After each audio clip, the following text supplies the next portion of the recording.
Lana kusedolobheni iGoli, usuku umhla ka-16 Disemba 2025. Kuyefana njengazo zonke iy'nsuku, umsindo wokuhamba kwey'moto, isiphithiphithi sabantu, abanye baphuma emsebenzini, abanye baphuthuma ukuyongena emsebenzini yabo. Nokho-ke lokhu kujwayelekile emadolobheni, ikakhulukazi lona iGoli.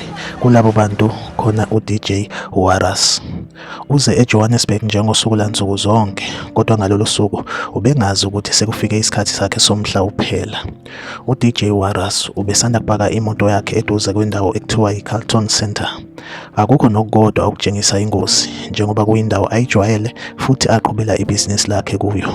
Kukhona lokho ukuphithizela kweGoli, uDJ Warras ube esephuma emotweni yakhe kwasondela amadoda amabili ehamba ngezinyawo, eyodwa yawo ine-dread bese kuthi lena enye ibifake umfaniswano othi awubukeke njengowonogada. Uma eza la madoda awazange akhombise ukuba ingozi, bekubonakala njengokuzihambela kwabantu nje uma behamba edolobheni.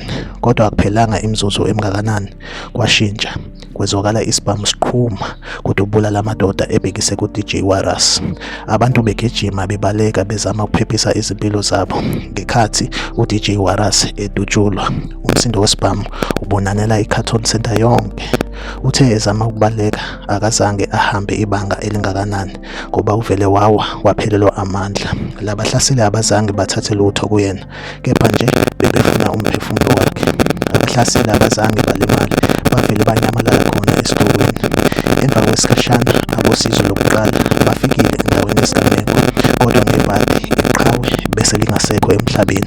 Washona kanjalo-ke uDJ Warras endaweni yesigameko eduze neCarlton Centre. Ngokophenyo, amaphoyisa aqinisekisa ukuthi-ke amakhamera e-CCTV athwebula ezinye izingxenye zokuhlaselwa abonisa abesilisa ababili bebaleka ngezinyawo. Uphenyo kodwa lusaqhubeka, kanti njengamanje akukaboshwa muntu.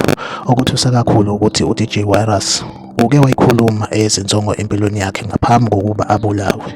Osekusele nje manje kubantu ukushaqeka, indukuthelo, imibuzo engenazo impendulo.